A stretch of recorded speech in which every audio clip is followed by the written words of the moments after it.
छोटे, जब मैं गाड़ी स्टार्ट करता हूं तो इंजन से रैटलिंग साउंड निकलती है, कुछ सेकंड बाद गायब हो जाती है। लेकिन जब मैं एक्सीलरेट करता हूं तो 1 से 2 आरपीएम के बीच में रैटलिंग साउंड फिर निकलती है।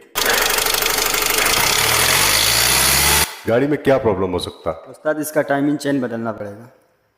अगर मैं इसी तरीके से गाड़ी चलाता रहूं बगैर चैन बदले तो क्या प्रॉब्लम हो सकती है? उस्ताद, इसका इंजन रिपेयर करना पड़ेगा।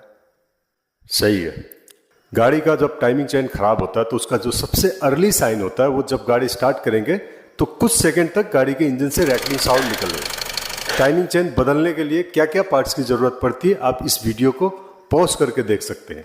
गाड़ी का टाइमिंग चेन 1 लाख से 2 लाख किलोमीटर में बदलना पड़ता है। खास करके टाइमिंग चेन बदलते समय टाइमिंग चेन, टाइमिंग के गाइड्स और टाइमिंग के टेंशनर बदलने जरूरी होते हैं। और ये गाड़ी है